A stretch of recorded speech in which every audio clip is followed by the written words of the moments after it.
김민석 총리 후보자 공격 최선봉이 서 있는 주진우가 이른바 검은 봉투법까지 발의하며 생쇼를 하고 있습니다.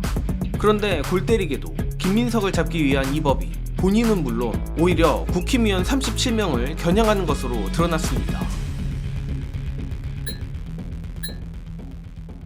이현주 민주당 최고위원의 충격 폭로가 터졌습니다. 이현주 민주당 최고위원은 23일 김민석 국무총리 후보자가 출판 기념회와 경조사 관련 소득을 신고하지 않았다는 지적과 관련해 국민의힘 소속 의원 37명이야말로 오히려 출판 기념회 소득을 누락했다며 이 37명의 실명 공개 및 역공에 나섰습니다. 또한 모두에 말한 것처럼 이 소득 누락 폭로엔 김민석 후보자 공격 선봉장 주진우마저 포함돼 있어 큰 파장이 예상되는데 누가 정치권 펠레 아니랄까봐 주진우의 회심의 한방이 유효타는커녕 자기 정수리 위로 꽂히는 모양입니다. 이현주 최고위원은 이날 국회에서 열린 민주당 최고위원 회의에서 국민의힘이 새롭게 소득 누락이라고 하면서 또 공세를 하고 있다. 출판 기념회나 경조사비는 그동안 대부분 국회의원이 따로 신고하지 않은 것이 관례였는데 이에 대한 비판을 할 수 있지만 그러려면 그동안의 관례에 대해서 앞으로 이것을 입법을 통해서 우리가 다 같이 하지 말자. 이제 신고하고 다 투명하게 해야 할 것이라 말했습니다.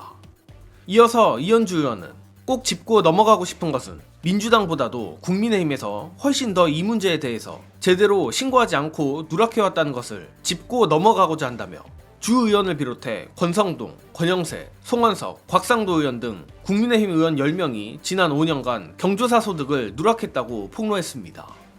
역시나 이 중에서 가장 눈에 띄는 건 여러 번 반복했듯 주진우일 수밖에 없는데 이현주 의원은 주 의원은 과거 대통령실 법률비서관이었던 2023년 당시 조모상 소식이 국내 여러 언론의 부고란에 게재됐지만 재산신고에 누락했다며 주진우의 역겨운 내로남불을 지적했습니다.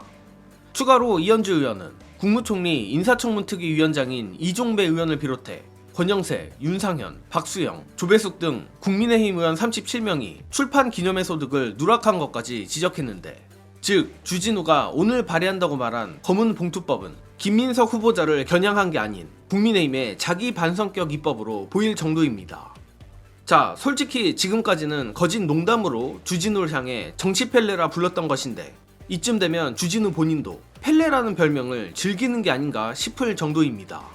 물론 김민석 후보자 역시 소득을 누락했다면 바람직한 일이라고 할 수는 없겠지만 굳이 누구의 소득 누락이 더 중하냐 묻는다면 고민 없이 주진우라고 정예능은 단언합니다.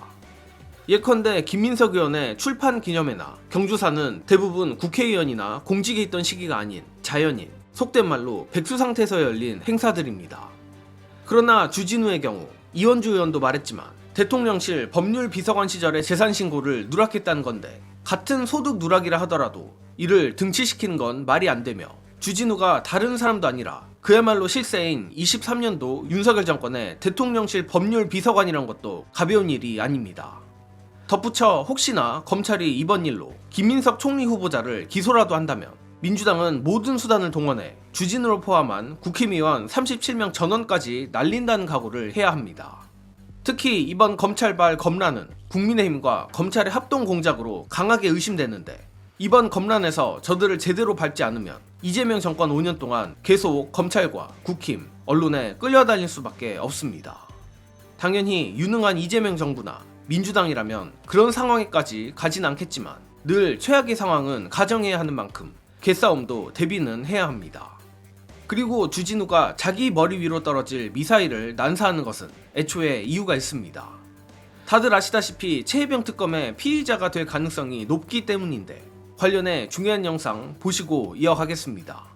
주진우 위원장 보면서 제일 황당했던 거는 자백인가 싶었던 게 뭐냐면 왜 특검하냐라고 반대 토론할 때 국회에서 앉아서 본회의장에서 듣고 있었거든요. 세계 특검 있잖아요. 우리. 네. 세계 특검 이거 통과시키려고 할 때 반대 토론했단 말이에요. 왜 특검을 하냐. 여당이 특검하는 거 처음 봤다. 맞아요. 여당이면 검찰을 잘 써서 굳이, 수사하면 되지. 맞아요. 그 왜 자백이야. 특검하냐. 저자는 뭔가 지금까지 자기들은 검찰을 정치적 목적으로 그러면 사용했다는 것을 자백하는 건가. 그러네. 어떻게 어떻게 저런 말을 하지? 최혜병 특검이나 김건희 특검 같은 경우 당시 법률비서관으로서 대통령실에서 뭐 이것저것 막 했잖아요. 그 개인이 써야 될 돈을 대통령실에서 썼던 측면도 있고요. 그래서 네. 김건희 특검에서는 최소한 제가 보기엔 참고인이고 최혜병 특검에서는 참고인 또는 피의자. 그래서 네. 저분이 저렇게 왜 이렇게 열심히 하느냐? 나중에 이제 수사 들어오면 정치 탄압이다. 그러니까 안 먹힙니다. 빌드업이지. 네, 그 안 검사 먹혀요. 출신들은 다 그런 데 능한 것 같아요. 안 먹혀요. 능하지 않아요. 단 한 번도 성공한 케이스가 없어. 주진우는 다 그 사람은 맞지도 않고 다 틀렸어.